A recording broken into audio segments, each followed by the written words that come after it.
नमस्कार, बहुत स्वागत है आपका। मैं हूं आपके साथ प्रेरणा मिश्रा और अब वक्त हो गया है देश और दुनिया की उन तमाम खबरों का जो आज पूरे दिन सुर्खियों में रहीं।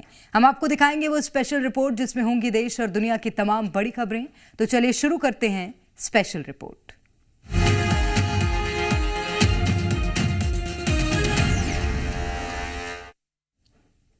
रूस और यूक्रेन के बीच पिछले 3 साल से ज्यादा का वक्त हो चुका है और लड़ाई बंद होने का नाम नहीं ले रही है।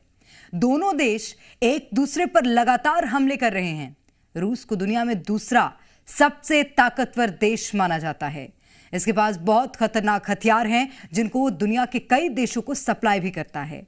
कुछ साल पहले रूस ने अपनी नई स्नाइपर राइफल SVLK-14S पेश की थी, जिसे कुछ विदेशी मीडिया रिपोर्ट्स में दुनिया की सबसे घातक स्नाइपर बताया गया था। खास बात यह है कि इस स्नाइपर में इस रिपोर्ट में दिखाते हैं आपको।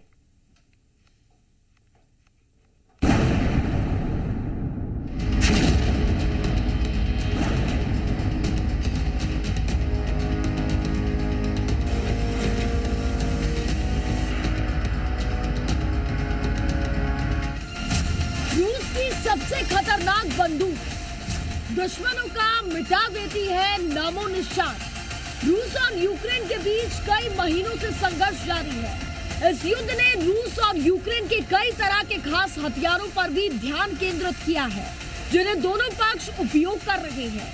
इनमें से एक SVLK-14S स्नाइपर राइफल ने दुनिया भर की निगाहों को खींचा।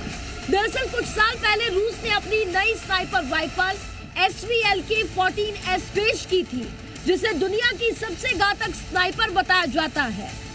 रूस की इस स्नाइपर के बारे में द डेली मेल और द मिरर जैसी साइटों ने कई दावे किए हैं। इनकी माने तो राइफल 2 मील लगभग 3200 मीटर तक सटीक निशाना लगा सकती है और 3000 मीटर से भी आगे स्थित लक्ष्य को प्रभावित कर सकती है। SVLK-14S को पेशेवर स्नाइपर और खास तरह की शातिर फायर आर्म्स चलाने वाले जवानों के लिए डिजाइन किया गया है। राइफल का हर घटक हाई एंड ऑटोमोबाइल की तरह तैयार किया गया है और इसके जरिए फायर की गई गोलियां भारी से भारी कवच को भेद सकती हैं। हालांकि ये संभव है कि उच्च कैलिबर और विशेष डिजाइन वाली गोलियां हल्के या मध्यम ग्रेड की वेस्ट तक पहुंचकर नुकसान कर दे, लेकिन बुलेट प्रूफ जैकेटों की सुरक्षा अलग अलग स्तरों में तय की जाती है। इसलिए एक जैकेट का विफल होना सभी वेस्ट पर लागू नहीं होता है। ऐसे दावे आमतौर पर संदर्भ और परिस्थितियों के बिना अतिशयोक्ति कर सकते हैं। SVLK-14S को पेशेवर स्नाइपर और विशेष फायर आर्म ऑपरेटर्स के लिए डिजाइन किया गया है। इसकी कीमत लगभग 28.62 लाख बताई गई है। SVLK-14S की तुलना ब्रिटिश L11-5A3 से की जाती है, जहां L11-5A3 की प्रभावी रेंज आमतौर पर लगभग 1.5 किलोमीटर के आसपास मानी जाती है। कुछ विश्लेषक और निर्माता SVLK-14S को लंबी रेंज के मामले में बेहतर बताते हैं।